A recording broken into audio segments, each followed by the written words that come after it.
Hi everybody, Cheri Sicard, aka Cannabis Cheri here, and I'm here to talk about an exciting new trend in cannabis, and that is cannabis consumption lounges. Well, it's debatable how new it is, but they are becoming more prevalent. Before I do that though, I just want to remind everybody, hit that YouTube subscribe button and notification bell because I try to upload new videos every Wednesday, and please hit that like button too if you get value out of my videos, because that helps us be seen in YouTube's algorithms.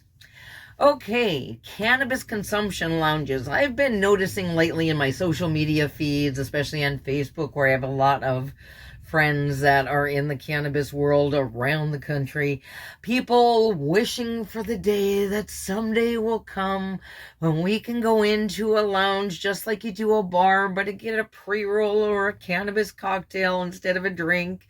And won't it be great when those days come? Well, I'm here to tell you, friends, those days are here. Maybe not everywhere, well, definitely not everywhere in the country, but in certain areas, cannabis consumption lounges are popping up with more frequency, more and more frequency. Now, depending on where you live, there are various restrictions. Some only allow edibles, some only allow vaping.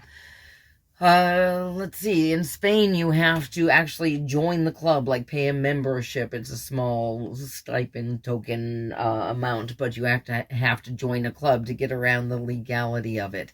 But some towns are really embracing it, and I experienced one of the best examples I've yet to experience of a cannabis consumption lounge, not surprisingly, in the Humboldt County town of Eureka. Yes, that's in the Emerald Triangle, and of course this is an area that is steeped in cannabis culture for generations and generations, and so it's only fitting that they would embrace this, and the town has allowed consumption lounges. And one of the best I've found is just down the street from my friend's house. How convenient is that?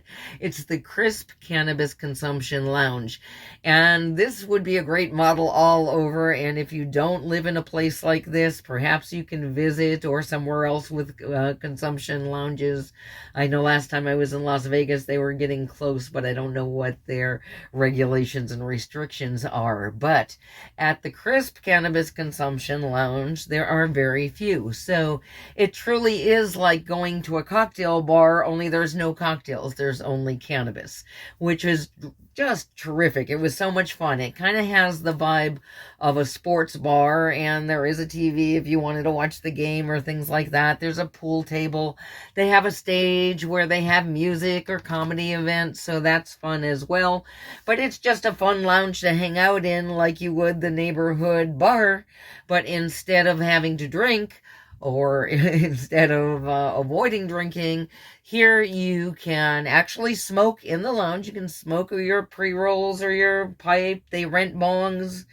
And there's also all kind of edibles for sale and cannabis cocktails, which was really fun. Now, you can't bring your own. There's a dispensary attached to the lounge where you can buy or order your cannabis, and then you're free to bring it into the lounge and consume it with your friends and enjoy it at whatever event's going on. So I did this with my friends, and it was so fun to just go, I'll buy you a pre-roll instead of I'll buy you a drink.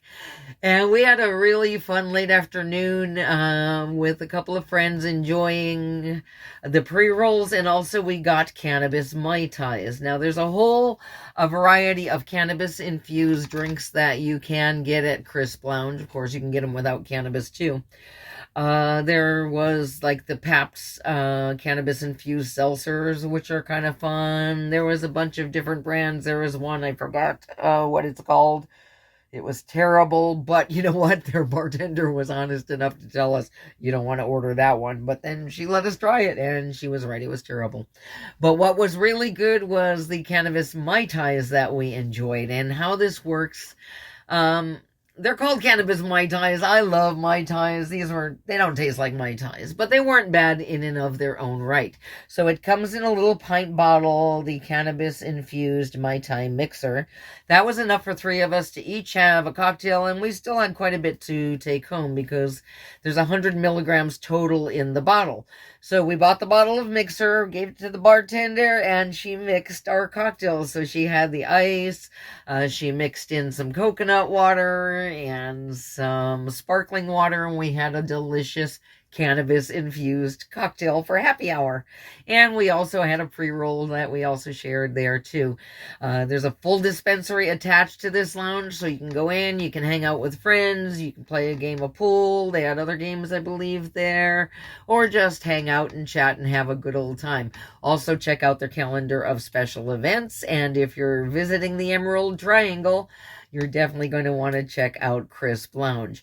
I hope other cannabis lounges across the country take this as a model of what cannabis consumers really want, and what we hope to see in the future. And I hope our lawmakers get over their phobias, because by every conceivable measure, cannabis is far safer than alcohol, so it'd be far better for our communities to have cannabis consumption lounges than bars. But either way, never drive impaired. Anyway, stoners, the future of cannabis is here. Cannabis consumption lounges, look for them coming to a place near you soon, I hope. See you all next time.